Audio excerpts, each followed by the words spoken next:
Hey YNR fans! Waving hand, welcome to YNR Trends, your go-to spot for the juiciest Young and the Restless updates, shocking spoilers, and all the drama you can't stop talking about. From surprise returns to scandalous twists, we break it all down for you, every day. So grab your coffee, hit that subscribe button, and let's dive right into Genoa City's hottest gossip. Claire sat stiffly on the sofa at the Newman Ranch, her fingers twisting together as though she were holding on to something that might keep her steady. She had been through so much since coming to Genoa City, finally learning who her real family was, being pulled into the whirlwind of Victor Newman's empire, and desperately trying to carve a place for herself. She thought she was starting to understand the rules of the Newman world, but nothing could have prepared her for what Victor was about to do tonight. His voice was low, firm, and commanding as always, but there was something chilling in the way he looked at her, like the weight of decades of secrets was pressing down, ready to explode. Claire tried to swallow, but her throat was dry. She had asked him earlier why everyone was acting so strange around her, why her mother Victoria kept disappearing into fits of rage and confusion, and why there seemed to be a shadow no one wanted to name. She wasn't expecting a full explanation, but Victor wasn't a man who left loose ends dangling when he decided the truth needed to come out. Victor paced in front of the fireplace, the glow of the flames dancing against the walls of the room, throwing long, sharp shadows. "Claire," he began, his voice calm but edged with a gravity that made her heart pound faster, "you have every right to know the truth. I've kept things from you, from your mother, even from this entire family.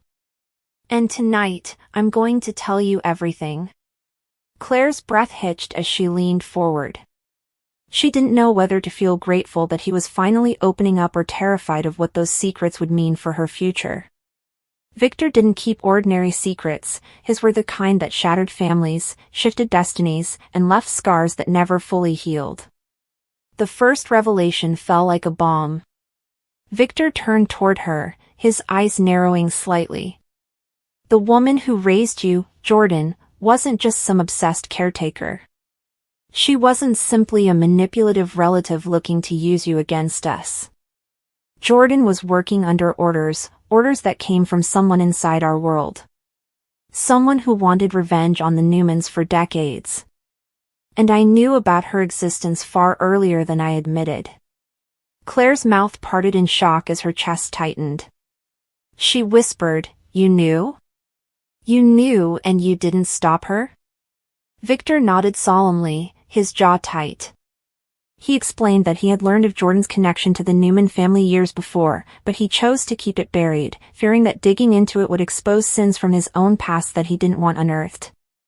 Claire felt the room spinning as she processed the idea that the torment she endured under Jordan's twisted care might have been prevented, if only Victor had acted sooner. The thought that her own grandfather had knowledge and allowed it to stay hidden cut deep into her heart. Her body trembled as she tried to respond. "So, you let me suffer, you let me believe I was unloved and unwanted, because you wanted to protect yourself?" Victor didn't flinch, but his silence said enough. Claire wrapped her arms around herself, as though trying to shield her body from the cold truth seeping into her bones. She had begun to trust him, even admire him in a strange way, but this revelation burned through that fragile hope like fire through paper. She was furious, and yet she couldn't pull away, because if this was the first secret, she dreaded what the next two would be. Victor walked closer, lowering his voice as though confessing to something even darker. His second secret wasn't just about her, it was about Victoria. He looked at Claire directly, and his tone softened. "Your mother, she doesn't know the full truth about your father. I told her years ago that he abandoned her, that he was weak, unworthy of being in your life. But the truth is, I made sure he was kept away. I used my power, my influence, and my threats to make certain he disappeared."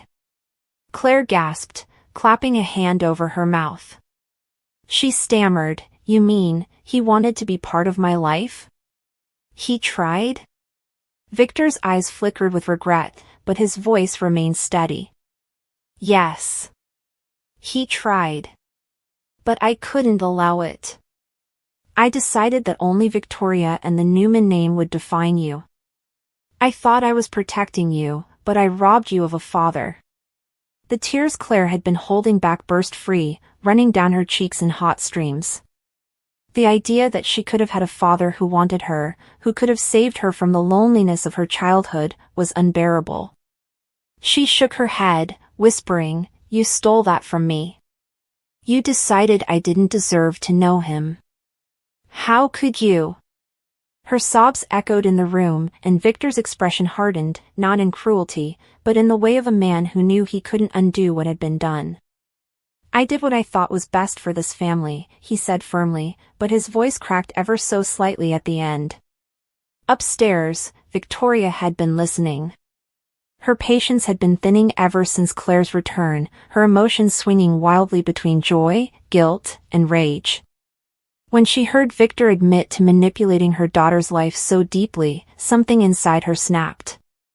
She stormed down the stairs, her face twisted in fury, her eyes wild. "You lied to me, Father," she screamed, her voice sharp enough to cut through the air. "You lied to me for years about my daughter, about her father, about everything. How dare you play God with our lives?" Claire turned toward her mother, expecting comfort, but Victoria wasn't in a state to give any. She was unraveling before their eyes. Victor tried to steady her, his hands out in a calming gesture. "Victoria, I had to," but Victoria wasn't listening. She was pacing frantically, clutching her hair, muttering about how every decision in her life had been orchestrated by her father, how she had never truly had control over her destiny. "You took my daughter from me, you stole her father, you poisoned everything I thought was mine," she cried. Claire stared at her mother in horror, realizing that this wasn't just anger, this was madness creeping in, the kind that didn't stop once it started. Victoria's voice cracked as she shouted, "You've destroyed me, Father. You've destroyed us all." And then came the third secret. Victor knew he couldn't hold it back any longer. His voice dropped lower, and the gravity in his words pulled the air out of the room. "Victoria. Claire, there's one more thing. And it may change everything you believe about this family." He paused, gathering the strength to speak. Jordan wasn't working alone. She wasn't the mastermind you thought she was. She had a partner, someone close. Someone from inside this family. And I knew it. Claire's eyes widened, and Victoria froze mid-step. "Who?" she demanded. Victor hesitated, then said a name that made both women recoil as if struck. The world of Genoa City is one built upon a foundation of secrets, a meticulously crafted facade of normalcy that perpetually threatens to crumble under the weight of its own deceptions. In this landscape of hidden agendas and whispered confidences, few moments resonate with the seismic impact of Victor Newman's calculated revelations. The scene in which he confronts Claire Grace, unveiling not one but 3 earth-shattering truths about her identity and her actions, stands as a masterclass in psychological manipulation and narrative upheaval. This confrontation is not merely a plot point, it is a cataclysmic event that dismantles one character's understanding of self, triggers a terrifying descent into madness for another, and reaffirms the absolute, terrifying power of Victor Newman when he chooses to wield it. The shock that reverberates through Claire is a palpable, almost physical force, but its aftershocks extend far beyond her, twisting and warping the psyche of Victoria Newman, propelling her toward a terrifying and unhinged break from reality. To fully comprehend the magnitude of Claire's shock, one must first understand the profound isolation and longing that defined her existence prior to arriving in Genoa City. She was a woman adrift, her history a blur of instability and loneliness, curated by the malicious influence of her aunt, Jordan. Her entire being was oriented toward one singular, desperate goal, to find a connection, to belong to the powerful, glamorous Newman family she felt inexplicably drawn to. Her initial actions, under Jordan's tutelage, were monstrous, a calculated attempt to kidnap and harm Victoria, her own mother, a fact she was utterly oblivious to. The subsequent forgiveness she received from the Newmans, particularly Victoria, was nothing short of a miracle in her eyes. It was the fulfillment of her deepest, most desperate dream. She was not only welcomed into the fold but embraced with a ferocity and love she had never known. She was handed a name, Claire Grace, and with it, a sense of legitimacy and a place at the table of the most powerful dynasty in the city. This context is crucial. Her position was not one of entitlement but of immense, fragile gratitude. She was living a fantasy she believed she did not deserve, and her entire new identity was built upon the quicksand of this miraculous second chance. Victor's revelation, therefore, is not simply the delivery of new information, it is a targeted demolition of her entire reality. He does not ease her into the truth. He orchestrates the moment with the precision of a surgeon executing a dangerous operation, controlling the environment, the timing, and the delivery for maximum impact. The first secret he reveals, that he was aware of her continued, secret communications with the imprisoned Jordan, is the initial crack in her foundation. It is a shocking assertion of his omniscience. In that moment, Claire realizes that the privacy she believed she had, the small act of defiance or perhaps confused loyalty she thought was hidden, was entirely visible to him. The fear that sparks in her eyes is the instinctual fear of a prey animal that has just realized it was never hidden from the predator. It is the realization that her new world, which felt like a sanctuary, was in fact a panopticon, with Victor's gaze seeing all. The second secret is the true detonation, the revelation that the woman she knew as Aunt Jordan is, in fact, her biological mother. This is the truth that eviscerates her sense of origin. The woman who manipulated her, who filled her head with lies and turned her into a weapon, was not a misguided relative but the very source of her life. This truth recontextualizes every moment of her childhood, every manipulation, every lonely moment. It transforms her from a victim of circumstance into a direct product of evil. The psychological impact is immeasurable. It forces her to confront the horrifying question of nature versus nurture on a deeply personal level. Is she her mother's daughter in more than just biology? Does this tainted bloodline define her? The shame and horror that wash over her are total, dismantling the very core of who she believed she was. The name Grace suddenly feels like a cruel joke, as she is confronted with the monstrous legacy of her actual parentage. But Victor, in his relentless pursuit of total control, is not finished. The third secret is the coup de grace, the revelation designed to shatter whatever fragments of herself remained. He informs her that the fire at the ranch, the tragic event meant to kill her and the Newman family, was not an accident she was caught in, but an inferno she was responsible for starting. He reveals that she, under the influence of Jordan's machinations, was the one who set the blaze. This is the ultimate burden of guilt, a sin of biblical proportions. Not only was she the instrument of her family's attempted murder, but she had been living among them, receiving their forgiveness and love, all while being completely unaware of her own central role in the tragedy. The weight of this truth is paralyzing. The shock is no longer just emotional or psychological, it is a spiritual annihilation. She is confronted with an image of herself as a monster, a would-be killer, whose actions could have erased the very family she idolized. The cognitive dissonance is too powerful to withstand. The woman who longed for family almost destroyed it. The woman who found Grace was, in fact, an agent of chaos. The collapse of Claire's spirit in this moment is absolute.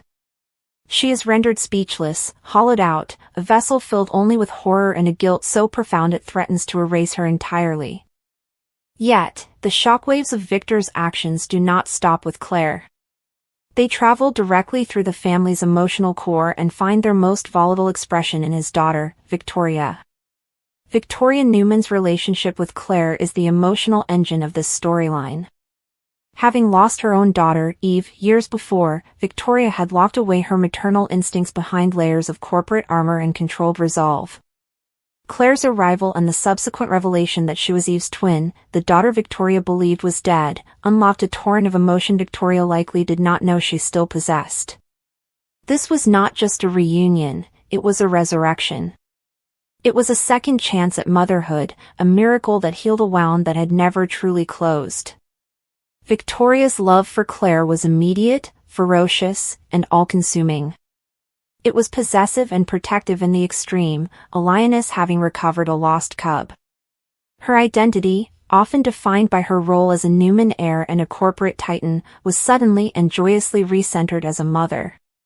Victor's brutal dismantling of Claire, therefore, is not witnessed by Victoria as a mere observer, it is experienced as a direct attack on her own soul.